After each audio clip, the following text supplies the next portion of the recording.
మీరు అలా చెప్తున్నారు, అసలు దీనికి పునాదే లేదు, పబ్లిక్ అమ్మితే ఎందుకు డబ్బులు వస్తాయి అనేది. పబ్లిక్ అమ్మించడంతోనే ఈ స్కామ్ కు మెయిన్ స్టెప్ వేశారు. ఎందుకంటే ప్రైవేట్ వాడు అయితే నాకు పలానా బ్రాండ్ బ్రాందీ కావాలి, పలానా బ్రాండ్ విస్కీ కావాలని అడుగుతాడు. అదే మీరు అమ్మిస్తే అక్కడ మీరు ఏది ఇస్తే వాడు అదే అమ్ముతాడు.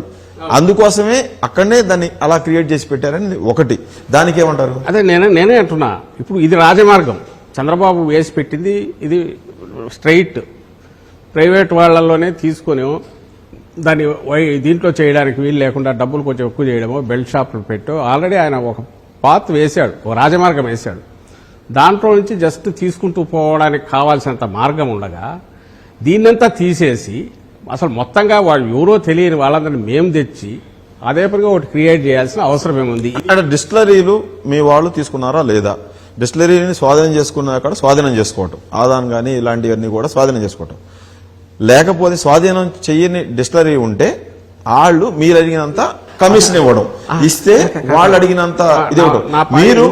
మీరు అధికారంలోకి రావడానికి ముందు 19 ముందు సంవత్సరానికి 5-6 లక్షల కేసుల ఆర్డర్లు ఉన్న కొన్ని డిస్టిలరీలకు మీరు అధికారంలోకి వచ్చిన తర్వాత 16 లక్షలు 15 లక్షలకి ఆర్డర్స్ పోయినాయి అనేది ఇది ఉదాహరణ కాదా? దీన్ని మనం నమ్మడం. నేనేమంటున్నా అంటే దీంట్లో అందుకోసమే దీన్ని ఎక్స్ప్లెయిన్ చేస్తాను. వాళ్ళు అన్నదాంట్లో ఏమన్నారు, విధానం దీనికోసం మార్చాయన్నారు. నేను అంటున్నాను ఏమంటే దానికోసం మార్చడం ఎందుకు, నువ్వు వేసిన మంచి రాజమార్గం ఉండగా దాంట్లో ఇచ్చేసి జగన్ ఆలోచన పాలసీ ఇది. మనం 4000 షాపుల్ని 2900కి తీసుకొస్తాం, 33% చేశాం కదా, ఇంప్లిమెంట్ చేసి కట్ చేసుకుంటూ వస్తామని చెప్పారు. ఇది పాలసీ, ఇది బైక్ కనిపిస్తుంది. కానీ ఈ మిథున్ రెడ్డి, ఈ సజ్జల శ్రీధర్ రెడ్డి వీళ్ళందరూ కూడా ఒక చోట కూర్చేసుకొని రియాజ్ కసిరెడ్డి మనము ఇప్పుడు మన షాపులకి అంటే గవర్నమెంట్ నడిపే షాపులకు లెక్కర్ సప్లై చేయాలి. ఎవరినో సప్లై చేసేవాడిని ఎందుకు, మనకి కావాల్సినంత కమిషన్ ఇచ్చిన వాడికే మనం ఇద్దాము అని అది తెరవెనక జరిగింది కదా. అది కదా ఇప్పుడు సిట్ తీసుకోవాలి. రావద్దని అదే సెకండ్ పాయింట్ అదేనా పోయేది. ఏ బ్రాండ్స్ అయితే ఉన్నాయో మీరనే పాపులర్ బ్రాండ్స్, నాకు కూడా లోతుగా నేను ఇన్వెస్టిగేషన్ లేను. అయితే మాకున్న ఆధారాలు నా జర్నలిస్టిక్ దీంతో స్టడీ చేశాను, నాకున్న ఇంట్రెస్ట్ వల్ల. నాకు ఫస్ట్ది మా పాలసీ ఇది నేను ముందన్నది. దీని ద్వారా గవర్నమెంట్ దీన్ని పెట్టాలనుకున్నాం. ఢిల్లీలో జరిగిండేది గవర్నమెంట్ ప్రైవేట్ మార్చినందుకు స్కామ్ అన్నారు.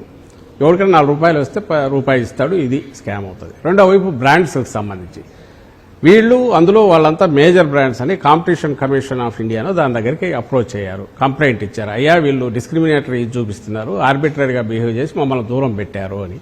వాళ్ళ దగ్గర వాళ్ళు సబ్మిట్ చేశారు, వీళ్ళు బెవరేజ్ కార్పొరేషన్ వాళ్ళు సబ్మిట్ చేశారు. ఆ రిపోర్ట్ అది ఉంది, మీరు కూడా చూడొచ్చు. దాంట్లో అవన్నీ after going through all that వాళ్ళు కాంపిటీషన్ కమిషన్ ఇట్ ఫెల్ట్ అసలు అలాంటిదేం కనపడలేదు, ఫెయిర్ ఇదే ఉండింది, నువ్వు ఇంట్రెస్ట్ చూపక రాలేదు అని అన్నారు. కానీ వాళ్ళని ఆ బ్రాండ్ అయితే ఉందో ఆ బ్రాండ్ వాళ్ళని 12% నుంచి 20% కేసుకు 600 నుంచి 5-6 వేల రూపాయల వరకు అవి ఇవ్వలేకనే వాళ్ళు డ్రాప్ అయిపోయారు. ఇప్పుడు వాళ్ళకి క్లియర్ గా కనపడేది వాళ్ళు ఇదిగో మేము సప్లై చేయాలనుకుంటున్నాం, నేను ఈసారి 1,00,000 కేసులు సప్లై చేయాలనుకుంటున్నానంటే వీళ్ళు మాకు 20,000 కేసులు కావాలి, అంతకుమించి అక్కర్లేదంటే అది బెవరేజ్ కార్పొరేషన్ తప్పు అవుతుంది. మీరు ఆ డేటా చూస్తే మొత్తం ఆల్ మంత్స్ వాళ్ళు ఎంత అడిగారో, అంటే వాళ్ళు ఏమంటారంటే తెర వెనక నుంచి ఫోన్ చేసి మీరు వద్దు ఇంతే ఇండెంట్ పెట్టండి, దానికి ఎట్లా అది నిలబడతారు ఎక్కడ కోర్ట్ ఆఫ్ లాలో కానీ ఇంకో దగ్గర నిలబడతారు.